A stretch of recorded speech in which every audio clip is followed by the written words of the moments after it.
Good day, everyone, and welcome to this very first edition of the New Breed Art webinar series. I apologize, absolutely. I overnight seem to have developed laryngitis, so I'm just going to very shortly just start the session. So apologies for my voice and that I don't sound that great today. It's not how I usually sound. But welcome to every artist that is attending today's session. As you know, the New Breed Art webinar series is presented by Patshwana Henny Attorneys. It's sponsored by ABSA, and our competition partners also are all involved, especially the Free State Art Collective. And I am the New Breed Art project coordinator, and I'm the marketing manager of the law firm. So that is my role in this whole thing. So just short and sweet, the reason we have these webinars is because we have really identified that mentorship has and especially quality mentorship has a very strong impact on artists' development, to grow and develop and become established artists and build solid art careers. So it is very important to us to really show our support and our investment in South African art and artists through this way. And we think this is a fantastic platform, and it's easily accessible to everyone. So without further ado, today our guest artist is Cal Mash. She will tell you more about herself. She's Limpopo born. She's now in Pretoria, and she's a sculptor. And she will be interviewed by Bontle Tau from the Free State Arts Collective, who's already also doing very well with her art career. So I'm going to hand over to them, and after an hour or so, we will just housekeeping rules. Please, everyone, keep yourselves muted. At the end, we will have the raised hand function, and we can maybe ask some questions after an hour or so. But let Bontle and Cal just first have their conversation, and then we'll follow up with a Q&A session. Okay, so yeah, Bontle, enough from me. It's over to you and Cal. Thanks so much, Marcel. All right, hi Cal. Hi Bontle. How are you? Thank you so much. Good, how are you? Thank you so much for doing this with me. Well, I'm hoping today, yeah, I'm really hoping our conversation today is, well, specifically for the audience, is going to be getting to have conversation with you, get to know Cal, the myth, the legend, and a bit about your practice, and maybe towards the end, especially for the younger artists, maybe a little bit of advice along the way. But I think before I get into my first question, maybe for the audience, just to give a very short snippet of who you are as an artist. Martel mentioned that you're Limpopo born, that you're an artist, but perhaps you want to share something a little bit more about your practice in a short snippet. So I think I always say I'm primarily a sculptor, but I work a lot with fibers. So I guess it's maybe safe to say multidisciplinary, because you also never know what the future holds and what exploration might happen in that sense.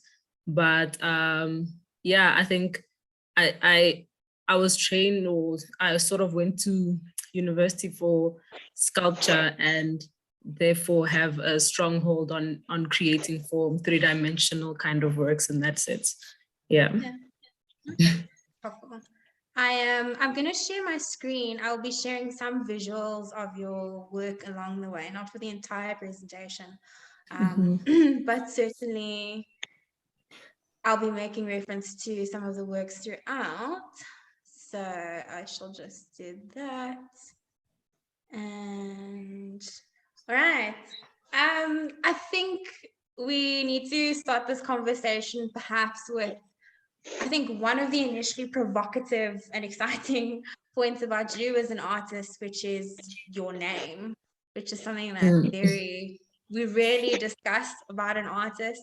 And so you've kind of tethered a lot of your artistic identity, and you've claimed this identity of Cal, of Cal Mash. So I guess my question is twofold. The first was, shortly how it came about, but the second is, how has the cow influenced your journey this far?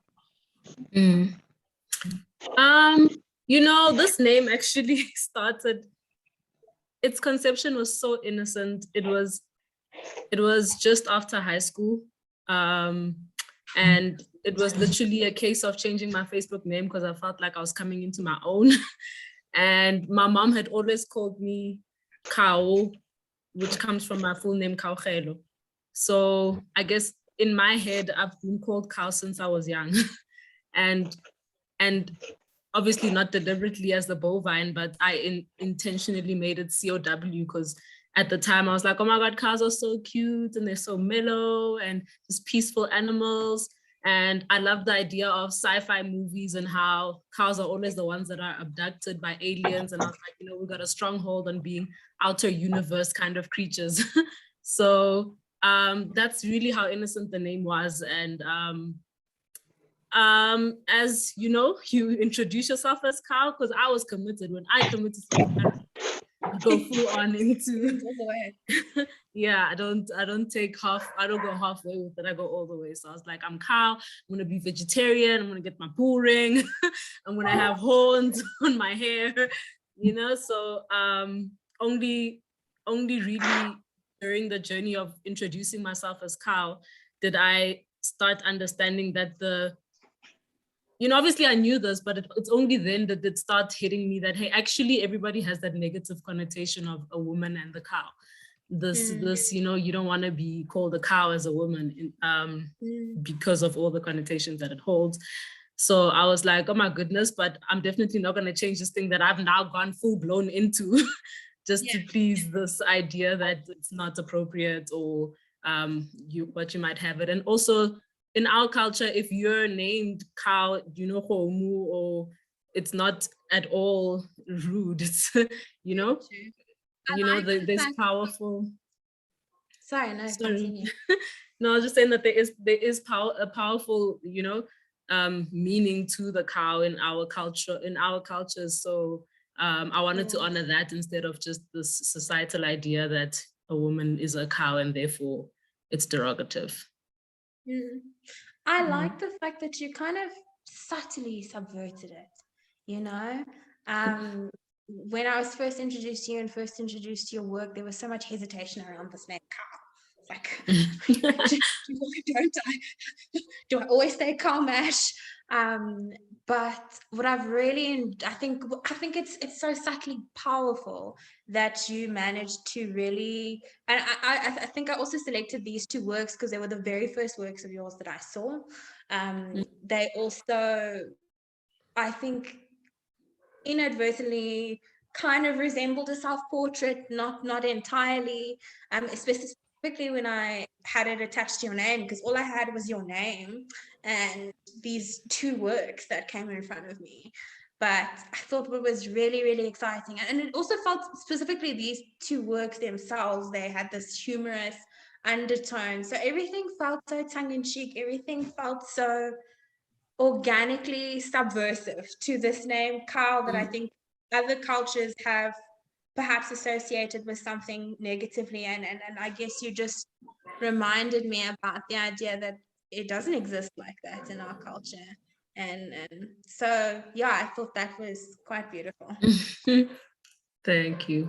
So, yeah, I guess that's just how the name started. And obviously being an artist and working with, I guess, a form that allows you to put a microscope or a magnifying glass on a small situation, I figured the way that I navigate as a woman and introducing myself as Kao, and the kind of ideas that are attached to the cow, give me a way to sort of speak about how I experience the world.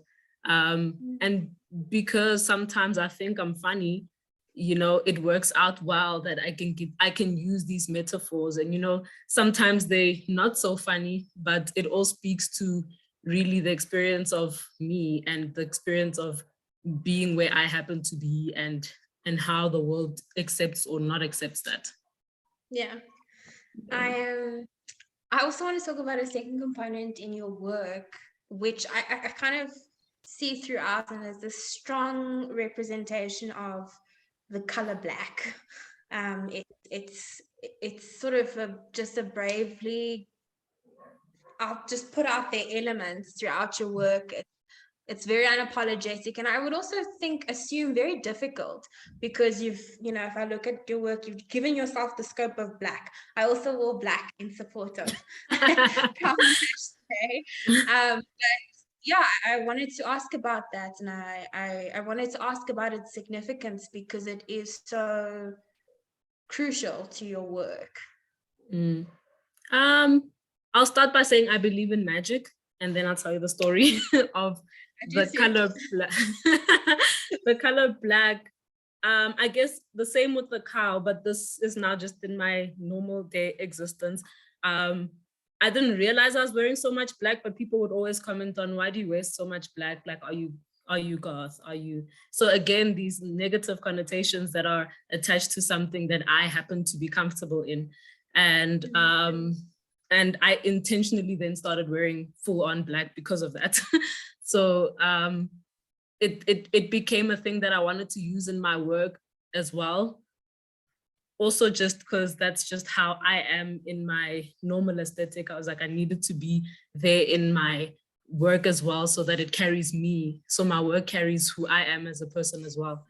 And then all the magic just kind of happens in the background of that as well.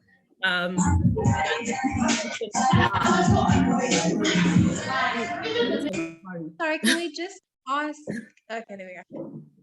Yeah. So in the name, with the name cow, I think that the name cow started the journey of finding out the bigger meanings of my actual names, So with the color black as well, it came in finding the names. So my second name was from my maternal grandmother, Mutepa, and the praises of the name speak about how the first Mutepa was a harvester, and she harvested black watermelons. So I was like, and so I Googled them, because I was like, what is black watermelons? And and it came out as imagination melons. And I was just like, this is so great. This makes universal sense to me. Why I was then drawn to it. So I remember going to my grandmother, like, you understand that I wear black because I'm honoring our name? And she was like, yeah, of course. This is what I always thought. And I was like, I'm sure she wasn't always thinking it in that way, but for me, that's magical. Yeah. And I feel like I'm honoring an ancestral background as well, just by using this color so much. Yeah, that's beautiful. Yeah. It sounds like an organic coming together. I think I'd always viewed your work as though it was this pursuit and sort of intentional searching, although I think I think it's the two in combination with each other, that this sort of organic flow of events and almost a mysticism and an energy around your work, and then an intentional searching. So I think that collision happens quite well in your work. Thank you. Okay, before I now lose my mind over magic, I think maybe to speak about you as an artist, and perhaps a little bit about your personhood, because I think if I just go through your Instagram, or even just you as a person, I think you've got this incredible fluidity, whether it be the form or discipline of art that you work in, whether it's art, dance, fashion. I know you come from a very artistic background. Your family is quite is quite talented in the diverse of creative mediums. But I guess I wanted to ask how this fluidity and this kind of change, even the mediums that you use in your bodies of work, and you kind of evolve a lot. So how does this fluidity affect your art practice, or how does it affect your approach in studio? Do you sort of work from multiple points all at one time, or do you kind of progress from I think your question answers as well in how it is just fluid. Yeah. and it happens, I think, as it should. And I, like I said, believe in magic and I trust in the universe. And sometimes I'm guided just by feeling, if you want to call it that, you know, for lack of a better word, for that thing, that magic that kind of just happens. And you know, you're drawn to having to create something in a specific way, or something triggered you, or something kind of, you know, pulled on the right strings in order to come out into this world. Yeah, I for one am always, just like everyone, man, we always developing, always changing our minds, always changing our way of being, you know, the way that we dress changes. I think that for me, I'm just so anchored in the idea of cow and black.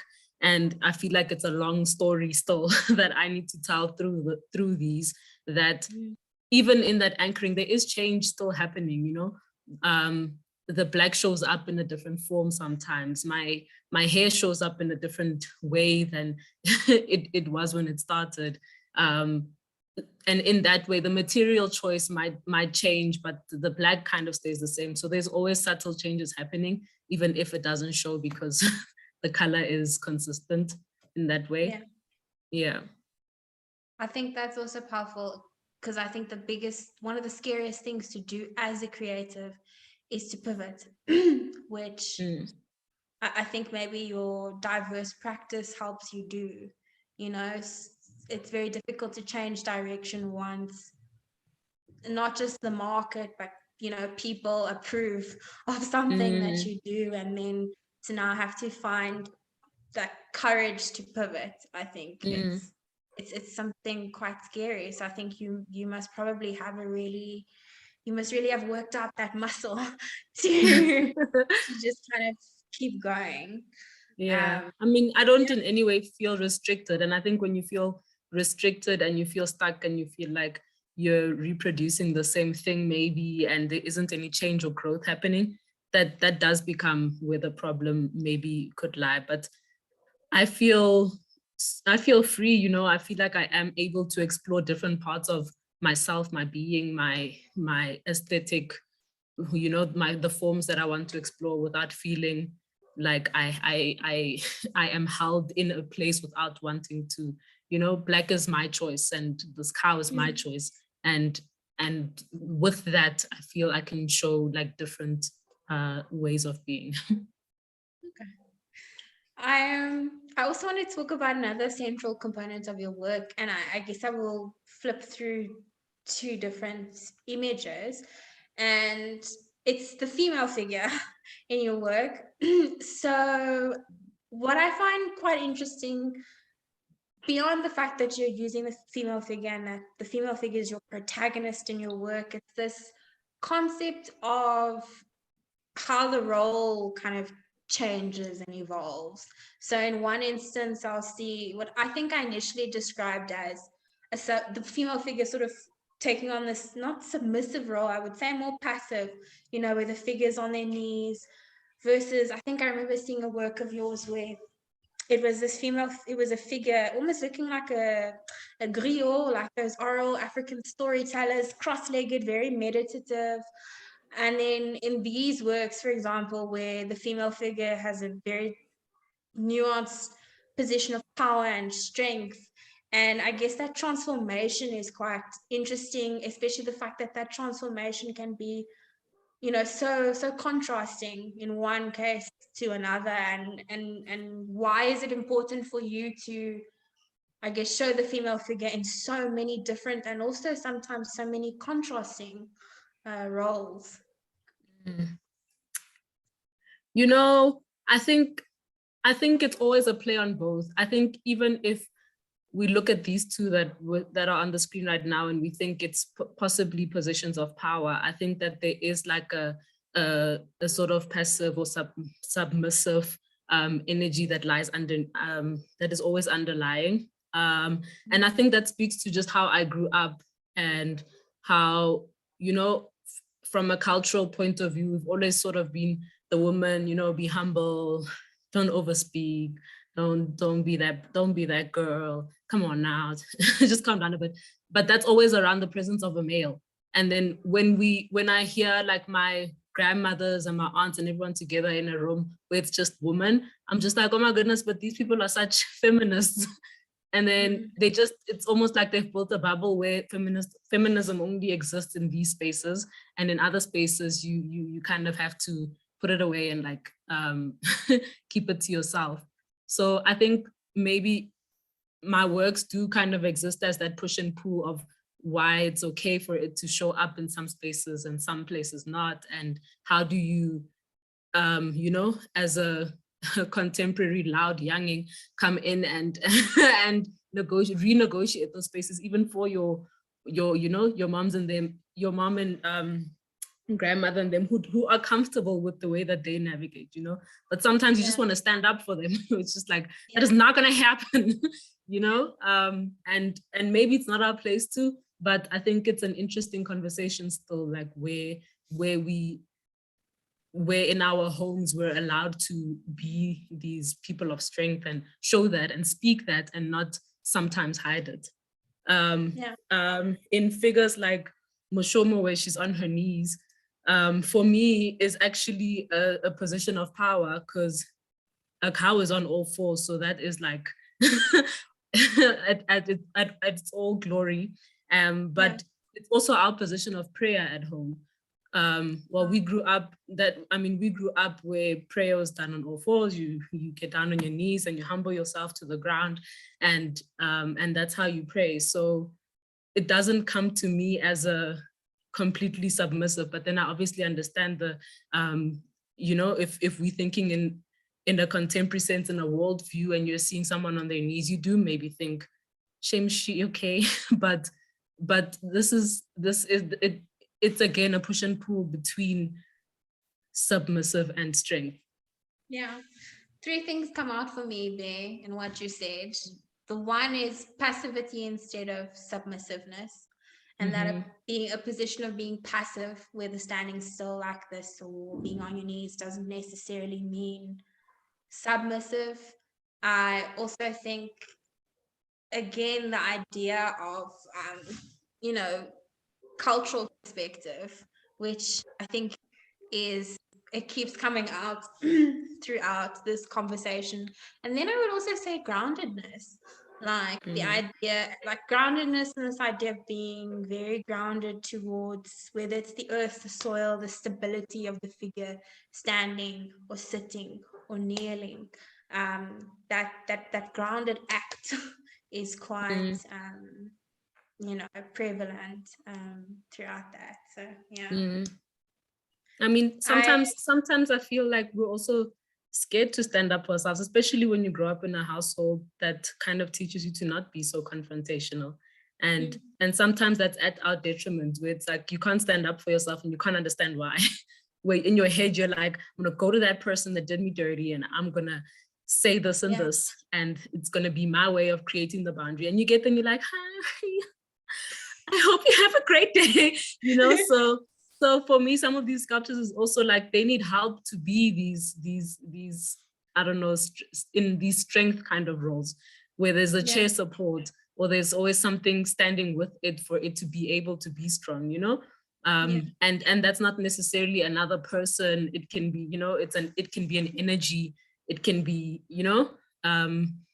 these chairs or these lower parts that kind of elevate could be an environment that allows you to be, that allows you to have strength or to be able to speak without hesitation and feeling as though, not today.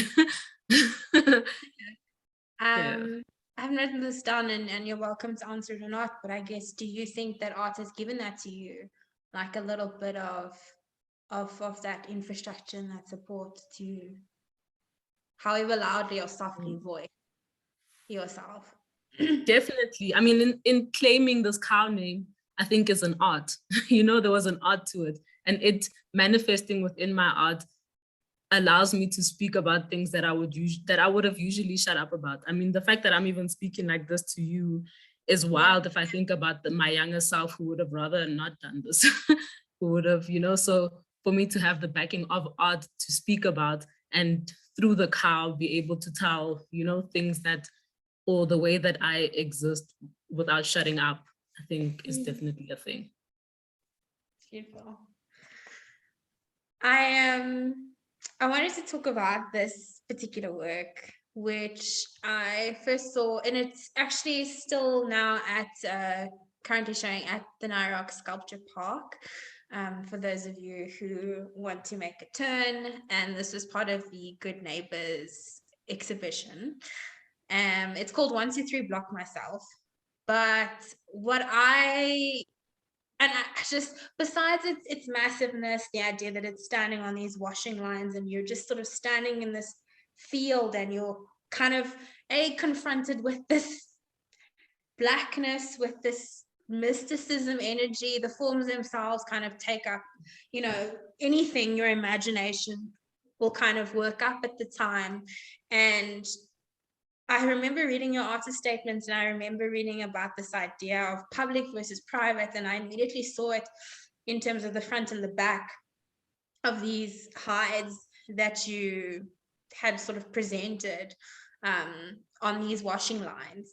But I guess what I wanted to ask, but I think maybe for the audience, we can also, if you can also give context of the work, my personal question was, how does the public versus the private play a role in this work that you decided to make? But yes, of course, if you can also give a little bit of context about this specific work. So this work was a response on the curatorial idea of good neighbors. And I remember asking myself, what is a good neighbor, especially with how we live today? And I have I guess a working project around this idea of washing lines. And I guess I'm always drawn to the domestic things that remind me of the domestic and the woman in that way. It's always also been because the cow was one of the early domesticated animals, you know, and I always think of the woman experience and how I've always imagined or seen or witnessed and experienced how domesticated, you know, a woman has been throughout my childhood. So this washing line thing brings back to me the idea of domestic, but it also brings this thing of a washing line is sort of in your yard and people can see it, right? Like if somebody visits and you happen to have washing up, you kind of have this privateness of yourself on this line for people to scrutinize, you know? So it's like, I don't know, if we think about when guests come over when we were younger and we were told to clean a little bit extra, you know, or when a guest comes over, you probably won't have, I don't know, your thong on the washing line, you know, you'd probably maybe just have a jersey up there, things that people are accustomed to seeing of you. So there's this thing of like this hidden agenda with washing lines where we show what we want to show. We kind of have this curated version, which is fine, but you know, that's just how it happens. With this work specifically, I was thinking of good neighbors in the sense of when a community comes together. When we used to go to my grandmother's house for a family function, and there would be a slaughtering that would happen, and there would be a cow skin hanging on the washing line at the back of the yard. And I remember thinking back to it and thinking, while that skin is drying, it's kind of holding in all the energy of the community that has come together for that time. You know, like the skin is drying up with all of that really energy of so many people that have come to support that moment, that have, you know, that this cow has given its life for, and in that way, this cow skin on the washing line was like my head capturing the idea of people coming together, or a community that comes together. That's obviously a real cow skin. I used faux leather. I was about to ask, yeah. And this happens in my work a lot, where I use a synthetic version of how something would have existed. And I think that speaks to like a cultural development where sometimes the cow doesn't exist in that space of like a family function so much anymore. You know, there's like kind of sometimes substitutes, some things are kind of, what do you say? Some things are kind of omitted. Yeah. So it's showing like this development of culture where we still have the same importance for these things, but sometimes it doesn't work out in the spaces that we're in anymore. Yeah, evolving in a sense.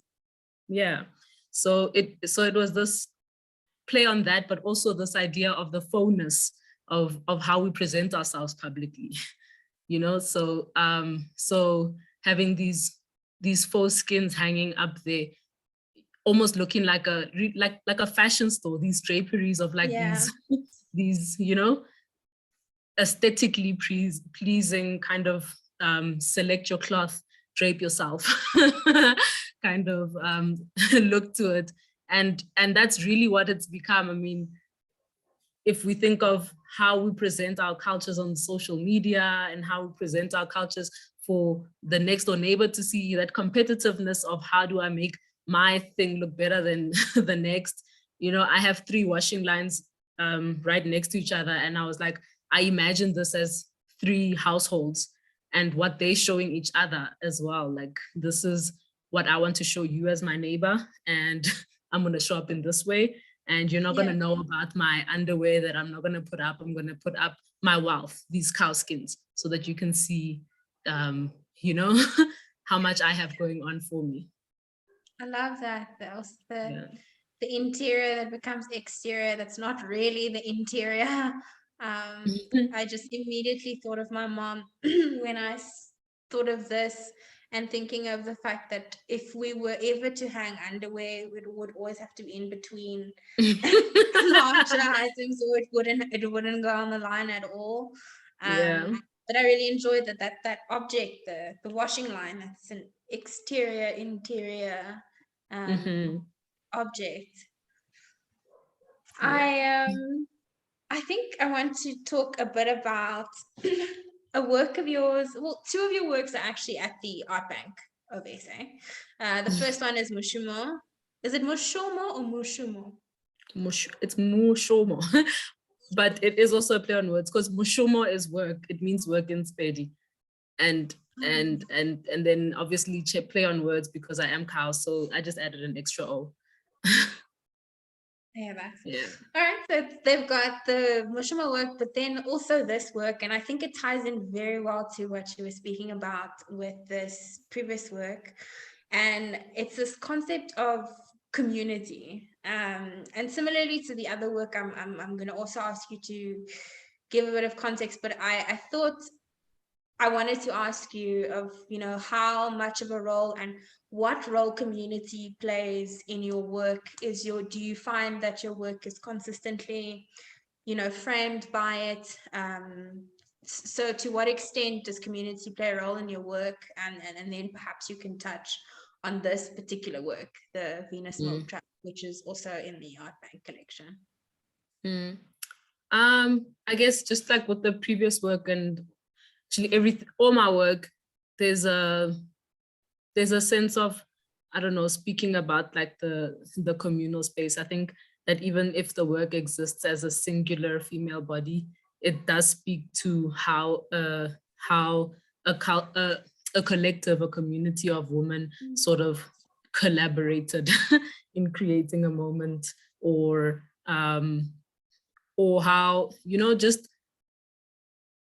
how like the past way of being influences the future way of being, and how it does affect a lot if you come from, you know, a family of women who are cheeky, you know, it kind of gives you that freedom of space to be cheeky. If you come from a household of submissive women, so, you know, so forth. The energy travels. Yeah, it kind of is continued throughout. So sometimes I wonder, because you always have like a cheeky aunt, or like a, you know, like sometimes it's a combination of so many different people, but maybe you don't have access to that aunt of yours who was the one that would have probably helped your ability to go up to that person and be confrontational, you know? Yeah. Maybe you only have access to the people that are just always passive or, you know, Yeah. not, you know, not so, what do you call it? That are not so confrontational.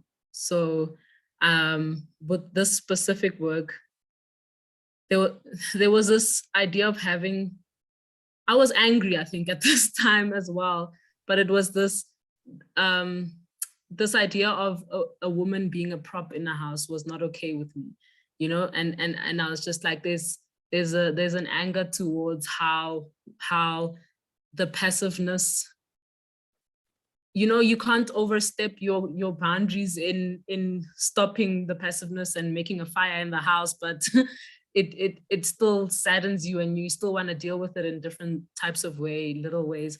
And I thought of like a Venus flytrap. I was like, if the women in my family were like a Venus flytrap, and then like a guy would just come in and like be so terribly annoying, it would just like eat them up, and they would be, you know. So in the subtleness of having this community of like female heads, it was the thing of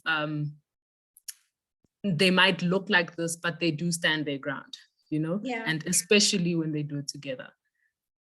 So I think sorry, carry on.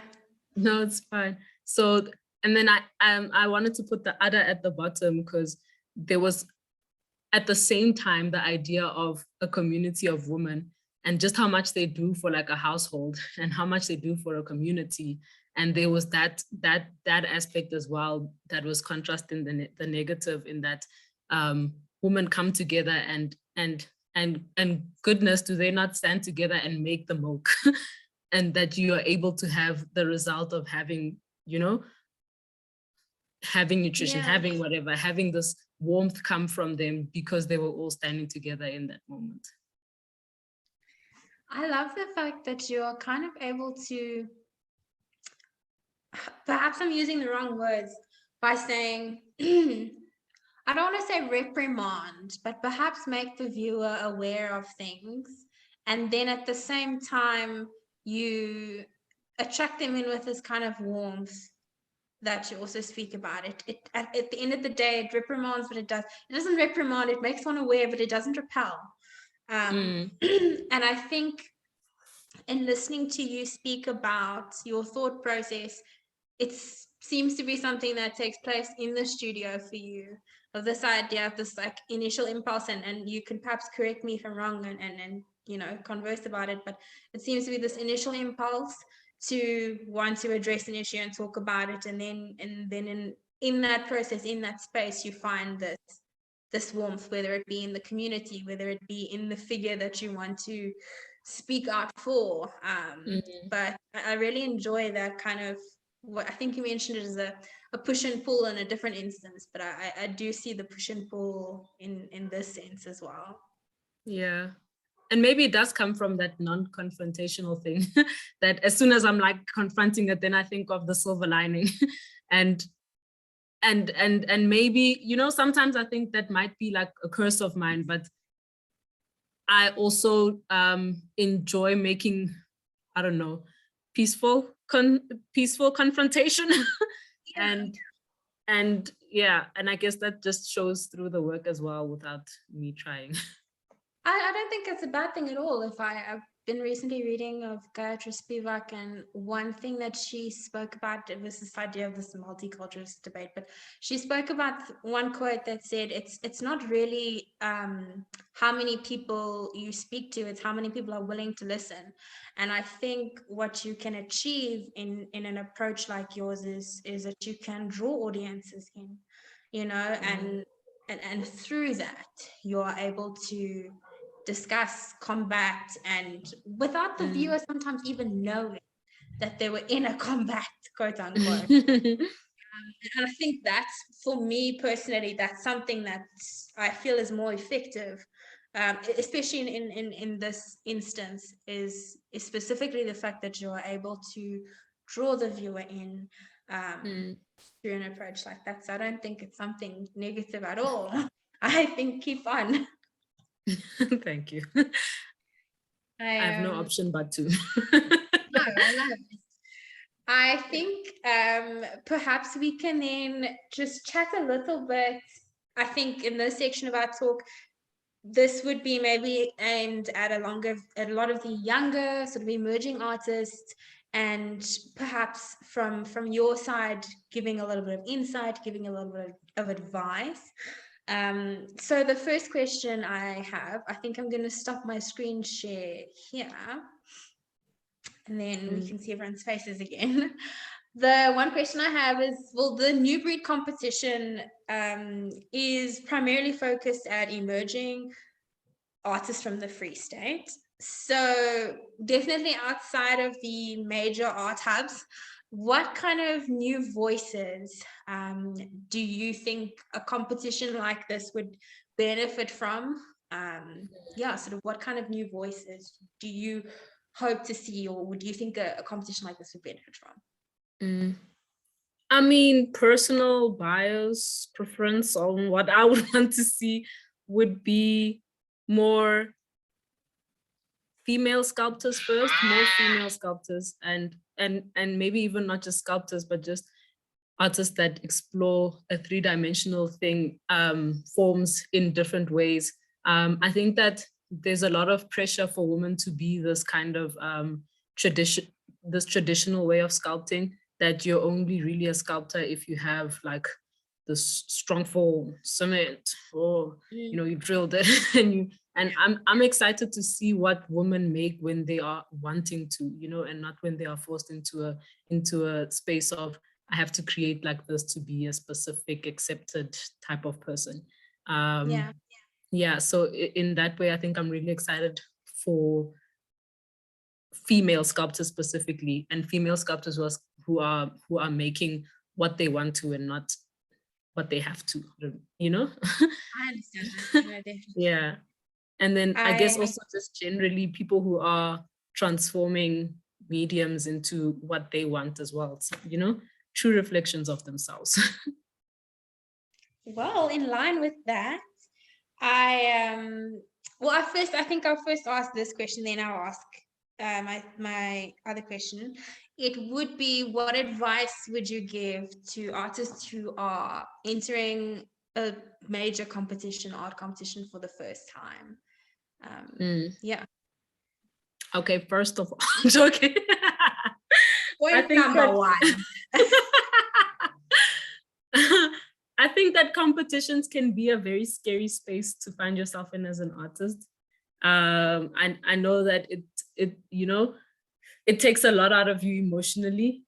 So I think I would almost want to advise the people that also don't make it, especially if it's your first time entering a competition, that this is not the end of the world. It really isn't. Like there will always be other opportunities. There'll always be another time to submit again.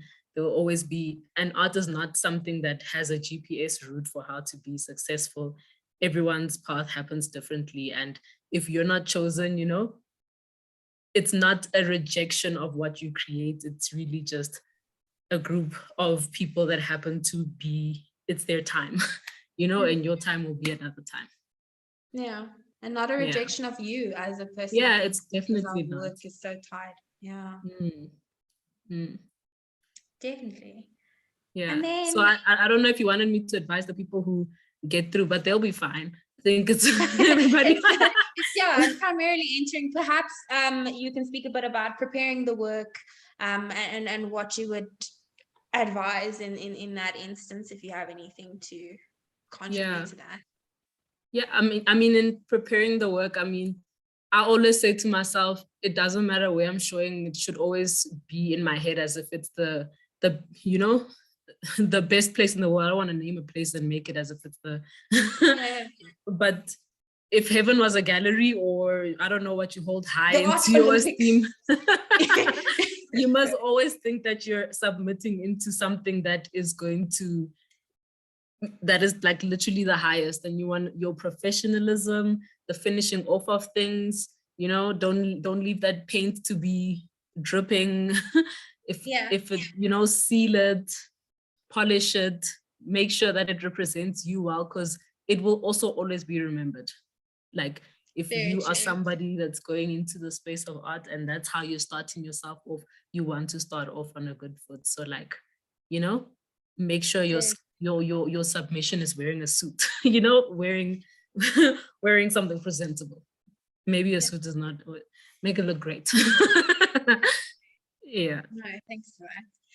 My final question is something I really resonate with you. So I had wanted to close off with that, and it's really quite a simple question. I think authenticity is something that really describes you, your personhood, your art practice. How on earth in this art world how do you maintain your authenticity and sort of what keeps you going down that path of authenticity? Well, you will be tested. And Since I asked. You will be tested, and everybody will always try to have an opinion. And I think an opinion is really just that, an opinion. And you need to take it in and put it in within yourself and remember why you're doing what you're doing, so that whatever you put out is really yourself, I guess, and something that you want to make. I think, imagine it this way. Imagine if somebody told you to do something and you did it, and then it pops, and now you're doing something that somebody wanted you to do. Now you're stuck in this unhappiness of somebody else's because you didn't, you know, you weren't true to yourself. And you could have been so much happier if you were true to yourself, and then that popped, and then now you're happy. So being yourself. In that way, I would say it always pays off, man, to be yourself. It it doesn't always look like people are noticing, but it happens. Like, people know the Buntles will come wearing black because they know it's about you. You know about them. They'll come in solidarity. You know? Yeah. So it always pays off. Yeah. Thank you so much for that. Marcel, if you will allow, I think we can open up for questions, but I just, on a personal note, wanted to say thank you for that, and thank you for your energy. Thank you for this discussion. Thank you. Thank you for having me. All right. Shall we? Okay, so I don't know. For questions, I think we'll do the raise hand, or Marcel, you can. Yes, no problem. I also just wanted to say thank you. Some of you may have come in late. I'm a bit sick, so that's why I sound like I do. But welcome to the rest of you who joined a bit later in the conversation. I'm glad you joined. I think I also just want to say that I love what I love about Cow is how you're not afraid to show your personhood and who you are, and how you get, you know, you're so real. It's actually really inspiring. So yeah, I must also just say thank you for that. Thank you. Thank you for showing that to us, and I'm sure there are people here that will have heard something today that will change their lives and change the course of their careers. But yeah, absolutely. I'm opening the floor. If you would like to ask a question, use the raise your hand function on Zoom, and then we will allow you to unmute yourself, and you can ask Cow anything you like. Not anything. Okay, we have a question from Andre. Andre, you can go ahead. Thanks so much. Thanks, Montle, for really excellent interview, and thanks, Cow, for sharing so openly and honestly with us. I'm just interested in maybe hearing your views, Cow, around in some cultures, especially in the Hindu culture, the cow is a sacred animal. And so what are your thoughts around that, and how your work might be perceived in a culturally different environment where the cow has a very different connotation and narrative? Thank you. Thank you, Andre. You know, I obviously consider those like other cultures and the world view of things sometimes. Even though my story stems from my culture, I do think that through the media, we are all very, I don't know, culturally, we absorb a lot of different cultures as well. And even in English, they speak of the sacred cow. The term sacred cow is sort of adapted from Hinduism and the sacredness of the cow in that way. So I would be interested to see what somebody from a different culture and understanding of the cow and how they would react to my work. I think it would only add, and it would be an interesting conversation in that way. I obviously can't make up in my head what they would think of it and how they would frame it, but this is really just my story and my authenticity. And yeah, it would just be a conversation about how they take it and how they would feel about it. I don't know if that answers you, Andre. No, yeah, no, sure. I mean, I value that input.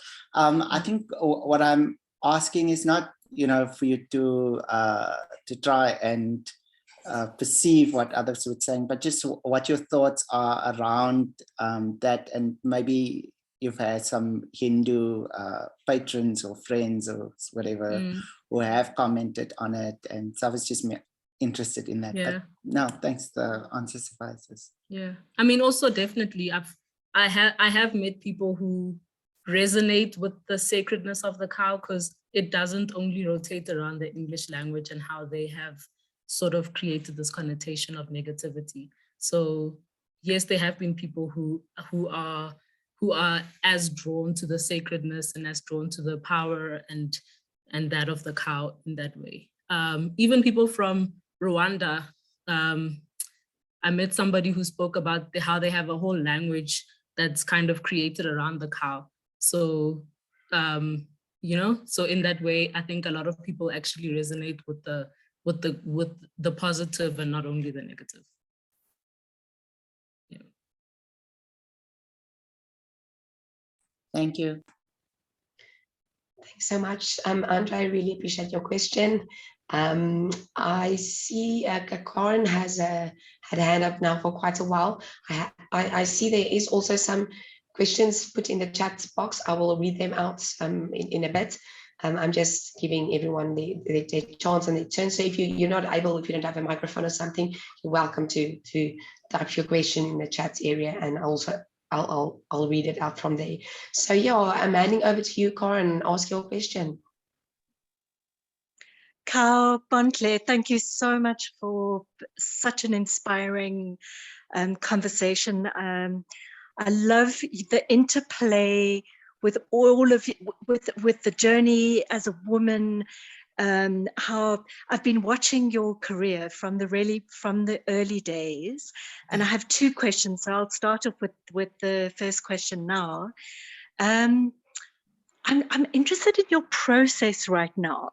So, where you started off with these incredible drawings, the white on the black paper spaces, and how you've moved into your sculptural work.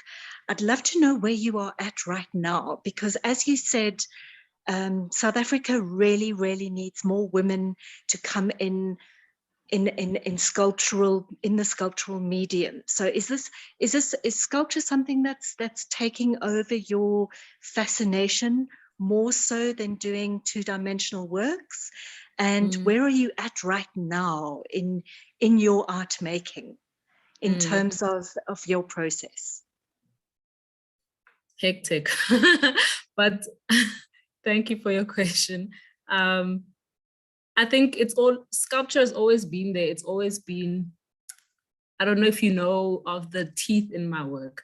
I have little teeth that are multiplied consistently through my work. I started casting these teeth in like 2015, and I still cast them today. And for me, that was my sculptural stamp, was that I don't have to create a monumental human thing for me to be a sculptor.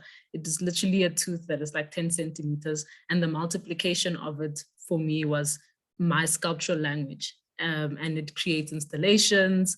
It is sometimes part of other sculptural, works as a metaphor within a work. So I don't think I started off as only drawing. I think I just maybe pushed the drawings out more while I was still figuring out how I wanted to show things more sculpturally. So right now, where I am is that I'm still exploring sculpture. I think I've always, for me, been a sculptor, and in putting objects together, I think is for me a sculptural language as well. So where I use found objects. More recently, it's been very much a thing of using found objects and combining them with fibers, various fibers. I think I come from also a fashion strong household where my mother sews, my sister did fashion design, so material and the culture of what we wear aesthetically also plays a role in my work. So the faux leather becomes a cultural sort of attire for these women, these future women, I suppose, that I'm creating. And yeah, so there's always a various synthetic fibers that add on to the sculptural form. I think the lines, the drawing, the meditative lines are always going to find their way back. That's really my calm space. But even without those, the meditative process of cutting, repetition of the teeth, you know, there's always a process of something is repeated constantly. So I guess it allows for peace in the conceptualizing of the work. It allows for thinking. It allows for that room of negotiating and working through something while I'm working through it. So yeah. Awesome. Thank you. Thanks, Ka. No problem. Thank you.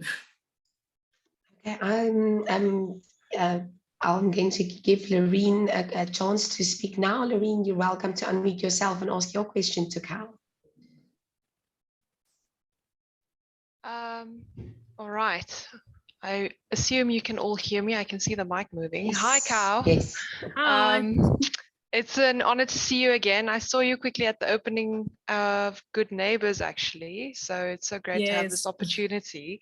I wanted to, well, I picked something up as the talk was continuing, but Athiha, who has posted in the chat their question, that's on the same line. I'm sorry if I mispronounced your name, Athiha. So I think I don't want you to necessarily answer the same question twice, but I just wanted to note it. Obviously, you've picked up how sacrifice plays an important role maybe in your work, not necessarily just the Good Neighbors work and the sacrifice of the cow, but just a metaphorical sacrifice and sacrifice in terms of womanhood, if I could use that term so broadly, and nourishment then also in sacrifice, but also nourishment and caring in milk and substances, but this is also what Athiha mentioned. But I was just curious, I think it links to something else that I was just wondering, and I think maybe, I'm not sure, to just put it in perspective, if this also maybe speaks to what Corin was mentioning, your development and your process, like working on this, choosing this specific theme and performativity in your life and in your artistic practice of the cow, and how maybe this has opened up so much, what's the word? I forgot the word. I don't know, potential, there's the word, potential, and this kind of new universe for exploring quiet stories or subtleties through this metaphor. But I think what I'm trying to ask is, are you doing this also consciously? That sacrifice, making it part of your work, the idea of sacrifice, that connection between sacrifice, the cow, sacrifice, womanhood, nourishment, etc. Yeah, I think it isn't always a conscious thing, because damn, isn't our life always a sacrifice sometimes? It do be feeling that way. If I think about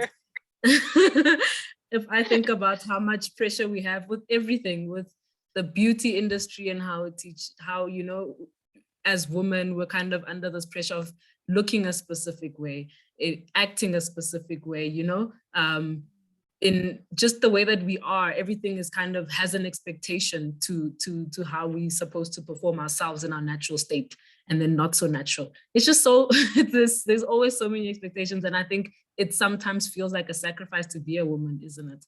And then Yes. and then to the extent of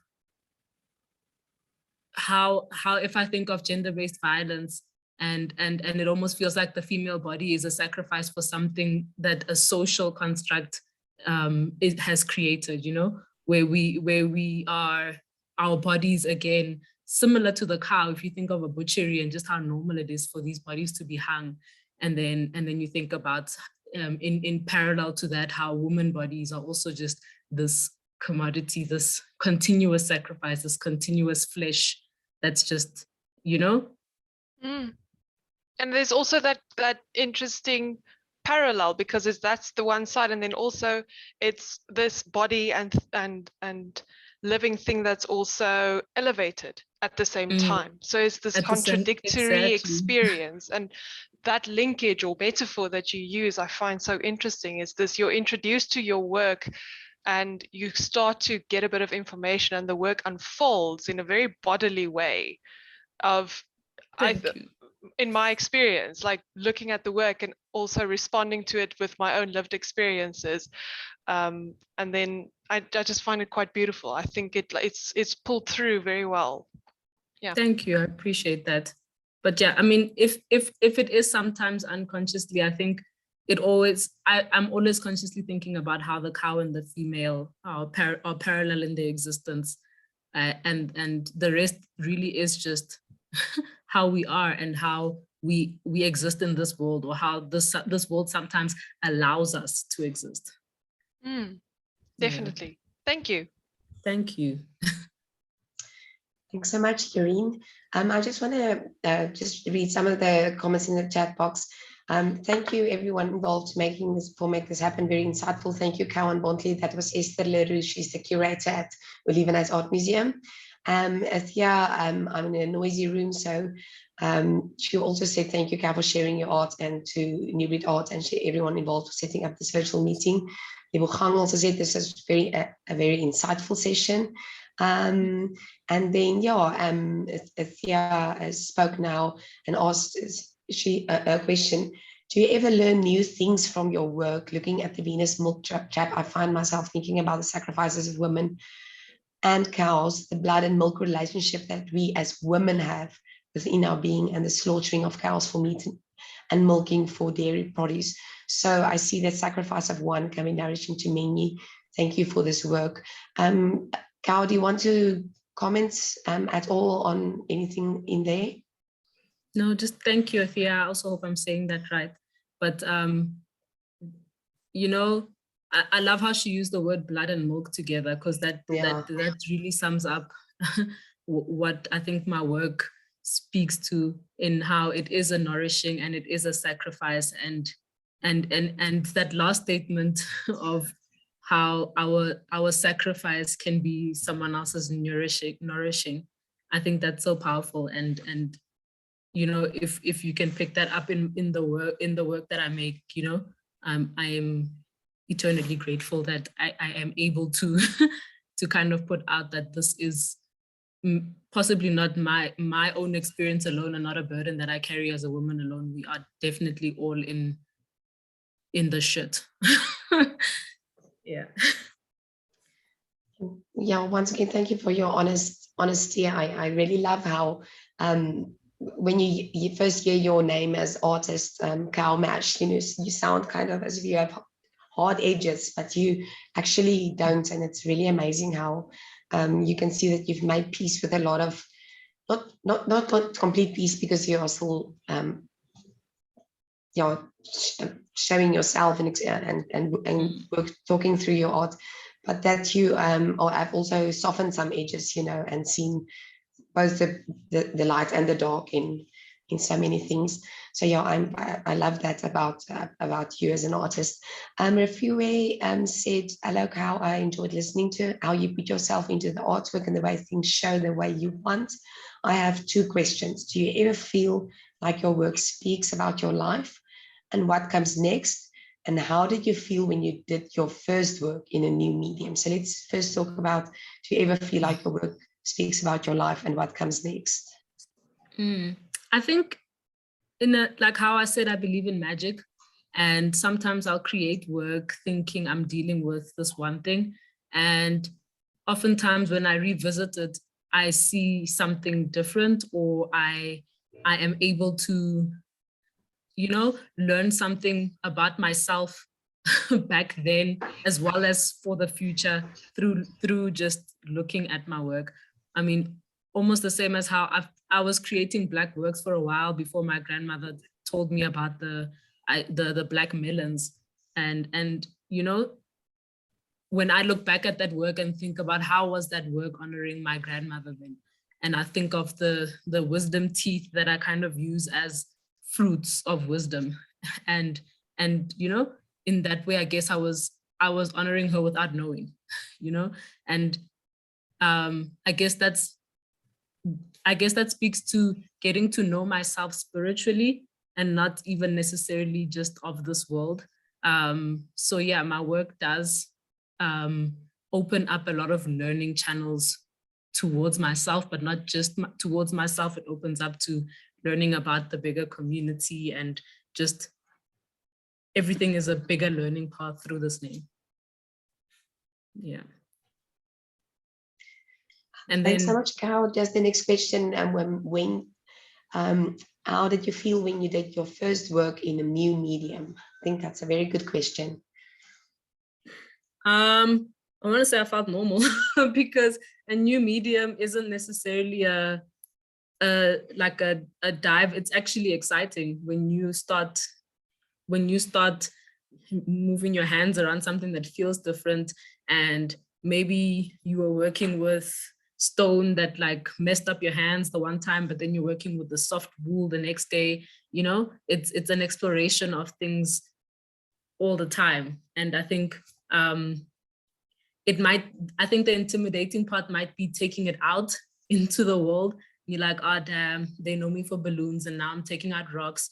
And and that might be the nerve-wracking part of it. But I think if it's honest and it really is saying something about what you want to speak about, why the hell not? Like, you shouldn't be restricted to using one thing for the rest of your life. That's not fair. This world has got too much going on. Very good answer, Cal. You're very insightful, and it's obvious that you're very introspective and think a lot about things. So your answers contain so much substance. I'm not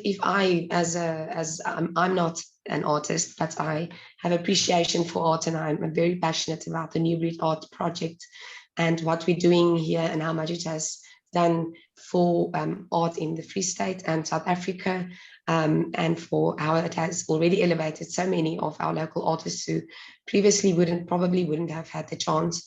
So I'm very passionate about that. So I'm asking you, do you ever think that the cow aspect of your identity, or your how it feeds into your work, do you ever think that will come to an end, or do you think that is like kind of set in stone? Yeah, it's a very personal question, but I'm just asking, if do you ever see yourself taking off that coat and putting, changing it, or developing into something else? And yeah, I'm just wondering about. Yeah. I'll say this. I said this in a different talk, but there was a conference that I went to where this lady said, as women, we're always strangers, right? And she said, we're strangers in the house that we're birthed in because they expect us to leave. And then we leave and we're strangers in the new home because we're not from there.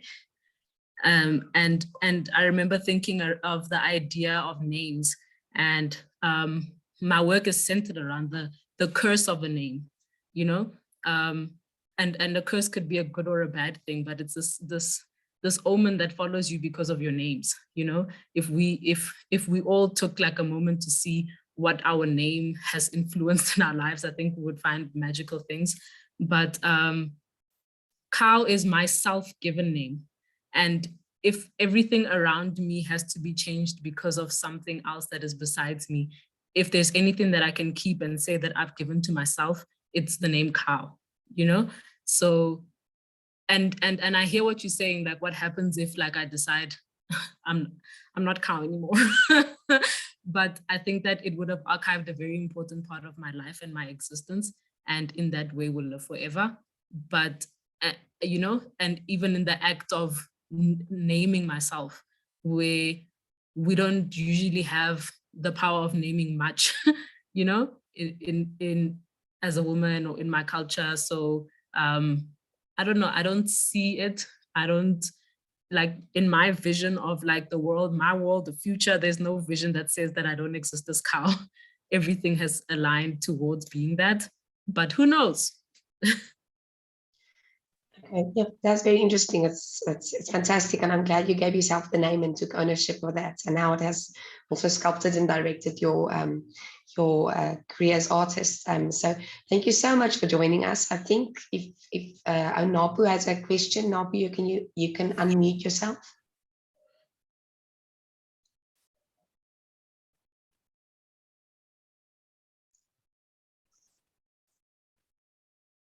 Napu, you're welcome to speak. You're still muted.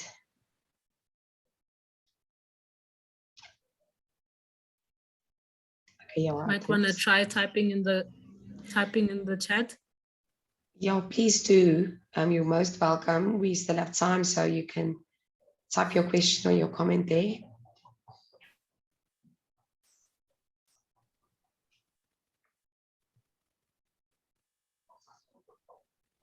No. Okay. No, maybe the hand was raised by mistake. But yeah, thank you so much to everyone here, and thank you so much, Bontle, for steering this conversation so well. And it's obvious that you know your subject matter very well, and that you know your artist very well. So that brought a lot to the table. So thank you very much for everyone who attended. Thank you so much to Vanessa, my colleague, who helped host the session. Everyone present at the moment, I really encourage you to enter the New Breed Art competition, and keep watching the New Breed Art webinars.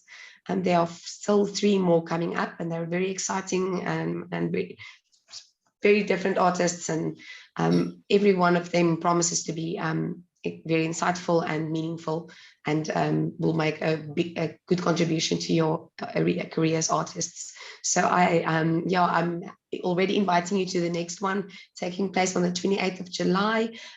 Miro van der Vloed, he's a 2021 in New Breed Art competition. He was a Merit Award winner, and he's interviewing sculptor Ben Orkin. So we are very excited about that, and that takes place on the 28th of July. So watch Facebook, watch our social media, watch the website, and please register, and we hope to see you there again. Thank you so much. So much to New Breed for these. Thank you very, very much for the platform. Yes, thank you so much for having me, and this was a great chat. Thank you, Bontle. Thank you, Magda. Thank you to and all the best to everybody that does enter. I hope you all do. Believe in yourself. Yes, I'm sure they will. And thank you very much. So yeah, we'll end the session now. I see something in the chat. Thanks, Bontlink Cows. Sorry, that was Loreen. Thank you very much for Sibusiso. Thanks, Cal, and the rest of the organizers. Sipe. Gwen, thanks for the heart. Lots of thanks and love and appreciation coming through. So thank you very much for everyone. We'll be ending the session now. And enjoy your day, enjoy your evening, and see you at the next webinar. Bye, everyone. Bye.